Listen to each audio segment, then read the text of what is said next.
¿Qué tal amigos de Historia y Leyendas de Culiacán? Bienvenidos a un video más en nuestro canal, en el que hoy les presentamos el tema de cómo eran los fabulosos años 40 en nuestra ciudad. Así que sin más que agregar, vamos al intro y al video.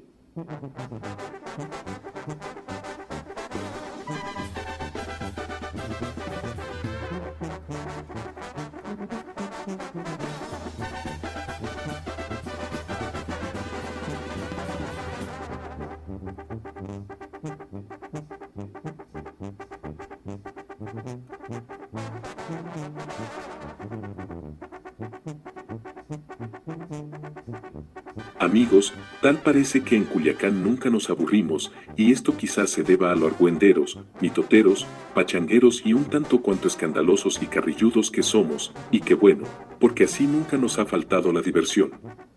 Así es, y para muestra un botón. Hoy hacemos un corte en el tiempo y vamos a la década de los años 40.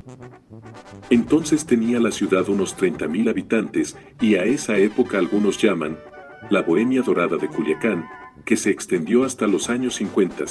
Simón que sí, ya que su militancia se vio enriquecida por grandes periodistas, dibujantes, escritores, doctores, locutores, etcétera, etcétera.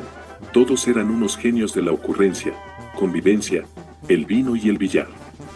Entre otros estaban Alfonso L. Paliza, gran periodista y escritor, doctores Rafael y Nicolás Vidales Tamayo, Marco Antonio Güero Verdugo, Manuel Tata Jiménez, fino escritor, Héctor Jaime Loera, Amalio Barreda, locutor, Manuel Campos Caravantes, dibujante, Reinaldo Chacho González, periodista y escritor, Arnulfo el Chino Niebla, y el pintor y caricaturista Carlos Mateo Sánchez el Viejo.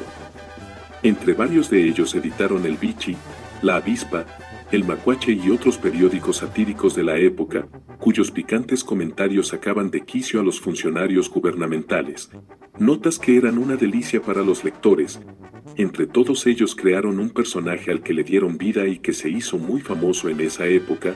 Me refiero al poeta vernáculo, Eudomóndaro Higuera, alias El Tuerto, cuya principal obra fue un libro de literatura populachera llamado El Romance del Arroyo de los Perros.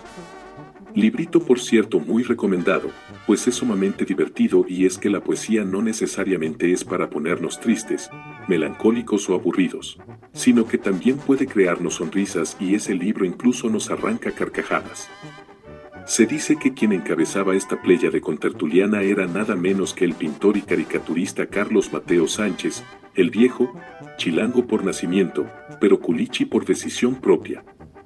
De don Carlos se puede decir mucho, pero basta con conocer una de sus máximas para entender su filosofía de vida. Y esta era: la vida es para disfrutarla en el momento, y así vivió, sin preocuparse mucho por el mañana, sino viviendo el ahora. Y así se la pasaban en francachelas aderezadas con música y cervezas mientras escribían sus textos más jocosos y floridos en los periódicos y revistas de nuestra bella y única ciudad. Pero también la raza común tenía un montón de formas de pasarla bien, así es, y de muy variadas formas. Porque además del cine, que entonces era la edad de oro del cine mexicano y que era por mucho el pasatiempo preferido de los culichis, y como no, sí era la época de las grandes estrellas como María Félix, Jorge Negrete, Sara García, Pedro Armendáriz, Gloria Marín y Cantinflas, por mencionar algunos nombres. Pero también estaba para regocijo de nuestros abuelos las fiestas nacionales, estatales o locales como el carnaval, y sobre todo, había un montón de fiestas y tertulias caseras.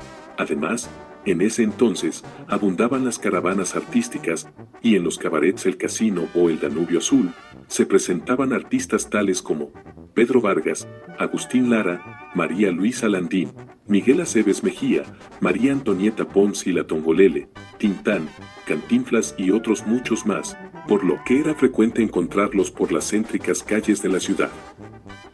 Entonces también era frecuente encontrarse en la ciudad con Pedro Infante, quien se daba el tiempo y el lujo de venirse piloteando su avioneta a inaugurar tiendas, o a ver a sus familiares, saludar a amigos, y sobre todo, a degustar de las sabrosas enchiladas de suelo con la güera Godoy ahí en el mercado vizcaíno. En el campo de las bellas artes, estaba la Asociación de Amigos de la Música, formalizada el viernes 10 de enero de 1947. Pero había más. En el terreno de las artes escénicas estaba don Guillermo Ibáñez, que entonces andaba haciendo sus pininos al formar el grupo Alegría de Teatro Guiñón.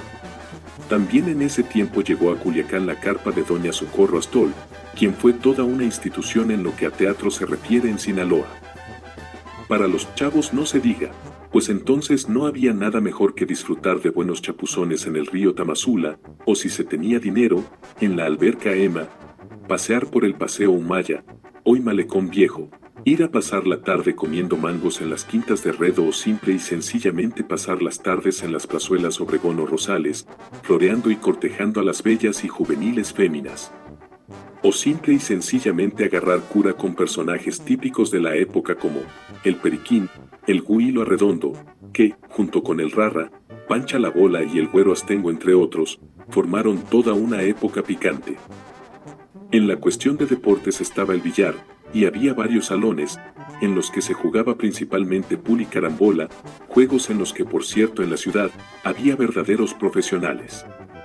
También estaba el ulama, que todavía se jugaba a las orillas del río Tamazula, el rebote que se jugaba en una pared alta ahí por la calle Zaragoza, pero sobre todo una de las grandes alegrías en esos tiempos y mucho más atrás, era el béisbol, que llegó hacia 1906 con los gringos que vinieron a construir las vías del tren del Pacífico, y en sus tiempos libres jugaban en los llanos de la Vaquita.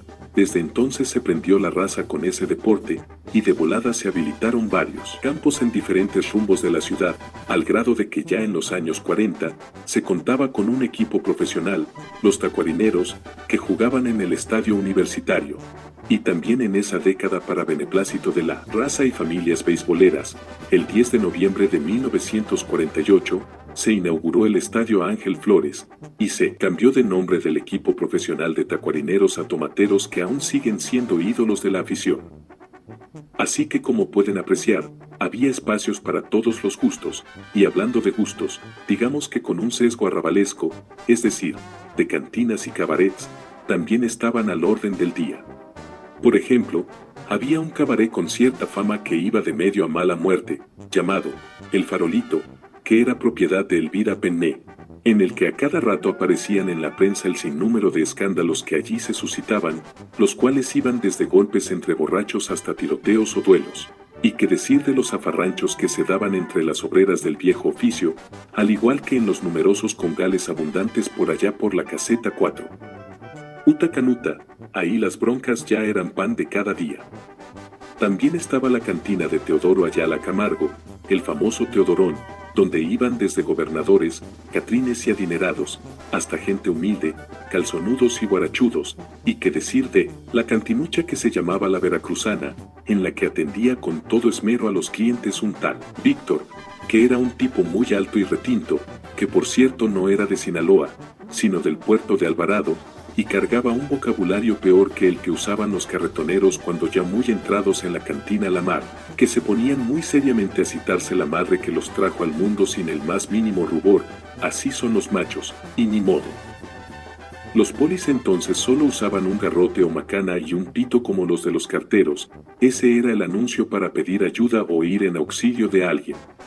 Y los de la cárcel tenían un pito igual, y gritaban, alerta. Y luego, la contestación era, el sereno, siempre alerta. Eran muy pocos los policías que había, y enguarachados la mayoría, pero eran buenos y muy serviciales. Ah, y también había policías de la montada, y aunque no me lo crean, a los agentes de tránsito, que entonces le decían los tamarindos, por su uniforme color caqui, la gente los apreciaba y los llenaba de regalos tanto en su día como en Navidad. Los ricos, al modo, seguían siendo los mismos, los de la Vega, los Andrade, los Almada y los Cloutier.